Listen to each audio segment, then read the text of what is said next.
So Paramount has agreed to pay $16 million to settle a lawsuit with Donald Trump. He alleged that their interview that aired on 60 Minutes last year with Kamala Harris was deceptively edited, and he sued them, and they settled with him. Based on what, though? And do me a favor. Look up Paramount merger deal. Look up Paramount. They said the agreement in principle proposed by a mediator includes plaintiff's fees and costs, and except for these fees and costs, will be allocated to Trump's future presidential library. That's what Paramount Global said yesterday.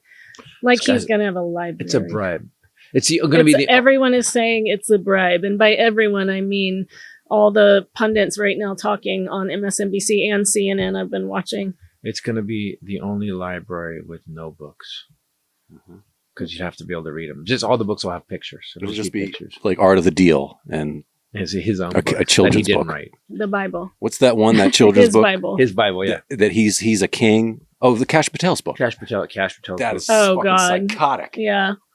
Who do you think they're merging with, and why? Just see, I thought Paramount was. I thought there was a big giant merger deal that was going through. No, it was like two big companies, Paramount and somebody else. Were Skydance. They're merging, right? And that has to be approved by the government. Skydance is acquiring National Amusements, Paramount's parent company, for $2.5 billion, followed by a merger of Paramount and Skydance. This will end the Redstone family's control of Paramount. It also includes a $4.5 billion cash and stock payment to Paramount's Class A and Class B stockholders. Boom. This merger is valued at approximately $28 billion. So, okay, we're going to, so how do we get this? Let me ask you a question. So we got this $4 billion. The deal requires approval from the FCC. I want you to know that before you. So let me tell you. Let me ask you a question. Yeah. All right. So we got this deal, right? It's going to be everybody's going to do well. 28 billion, 200 billion. What's it going to take to get rid of this so we can just kind of get it through? Kind of take it and go, whistle through, put it through the pipe. You know what I'm saying? What do you think? Maybe 16 million? Hey, what if we just send you 16 million? You listen, when you learn to read, we want to help you with your library. So what we're going to do, we're going to make sure that you get some money for your library. And then you can actually go ahead and build a library. Okay? It's a bribery. So they're saying that it helped clear a hurdle to the merger by just getting rid of that lawsuit. But if Paramount didn't get the merger done, Skydance could receive a $400 million breakup fee. So this is getting rid of... Holy shit! So companies can't monopolize. This is why people are saying bribe paid. There's a whole... Look, that's the head of the YouTube channel. Guys, so Paramount just gave Trump $16 million to get a 400... So they don't have to pay $400 million to Skydance. Holy shit. South Park creators rip Skydance Paramount merger as a shit show and blame the deal for delaying their new season. I cannot wait to see what Trey and Matt do with South Park. Oh my God.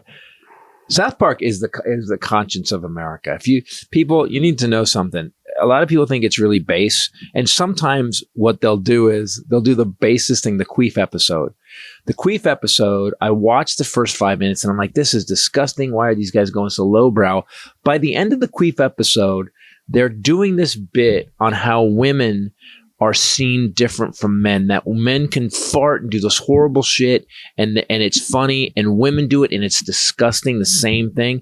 And it was this thing on feminism, and it started with this horrible bit on queefing, and then it ends with this amazing comment on feminism. And I thought, these fucking guys are stunning. So highbrow. Yeah. South Park is highbrow. Because the smart people already believe that. They need to get the dumb people. So the dumb people are like, yeah, my queef. And by the end, the dumb people are like, oh, women are treated different. Yeah. And they're really brilliant. They deserve the billions of dollars they've made. Wow. And I think they've kind of didn't they show up to they showed up to premiere in drag once to support the drag community. I just think they're awesome. I just think they're awesome, and they've done what they said. If you want a real glimpse into the dog whistling racism, him alluding to immigrants as being alligator bait. Oh my God. Google the history of alligator bait in America. It goes back to slavery. It goes back, holy shit. Holy shit. Jim Crow. There's actually a postcard from 1921 that labels black babies as alligator bait. And then there's a 1908 article in the Washington Times that tells the story of pickaninnies being used to lure alligators at a New York zoo. So I guess there was a lot of alligator references. Jim Crow Museum on its website lists numerous other examples of racist imagery depicting black people, in most cases children, as bait for alligators. Nice. Awesome. This is our world now. So it's just a dog whistle, just another dog whistle. For the white supremacy, like lane, but that's the objective to rewrite this country, to put it in the hands of white supremacists. But we're doing it over again. The thing that we got better from, the thing that took so much work and blood and sweat and tears, and MLK being killed and people being injured just trying to protest or killed. All of the people, Rosa Parks, people that fought just to use the same fucking bathroom. And Pete Hegseth, now here we are. Changing the names of, back to like Harriet Confederate. Tubman's gone. The white slave owners are the ones in charge now.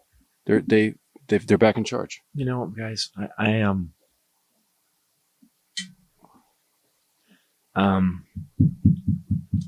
So my life doesn't exist without this country.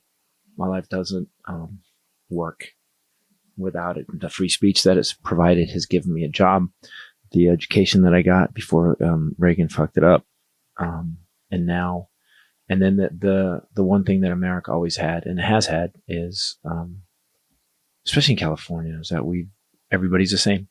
Doesn't matter, it was based on what you did and based on who you were, not on what color your skin was or anything. And to be in 2025 and having some cunt of a president saying that immigrants are going to be alligator bait with all the racist dog wish bullshit that is, makes me fucking cry, man. Like we are fucking lost. And guys, there's going to be an inciting incident. I don't know what it is. I don't know if it'll be a false flag event. I don't know if it'll be like a Derek Chauvin thing where we just are done. I mean, we were so fucking pissed with the George Floyd thing, and it galvanized the country, and that's going to happen. And then in the middle of that, we had this punk ass bitch, Kyle Rittenhouse, ask his mom to drive him 30 miles or whatever it was with a long gun to a protest. And then he killed a couple people and got away with it. And then posed with Trump with his thumb. There is going to be, the problem is the pendulum swings and it's so far to the right now. Like you even said, even the Democrats, like we have the most inane, powerless. I watch Hakeem Jeffries and I watch Chuck Schumer and I just go, what the fuck are you guys doing? You ready for breaking news? Oh God. And let me just finish. I am tired. I'm angry. And I'm sad. Fucking sad. That this fucking asshole. And there's people that the reason he can do it is because there's a big chunk of our country that likes it. Mm-hmm. And that makes me fucking sad and fucking angry. And I get, remember we thought, how did the Civil War happen? Was brother against brother? Do you get it now? Do you get it? I never got it. I get it now.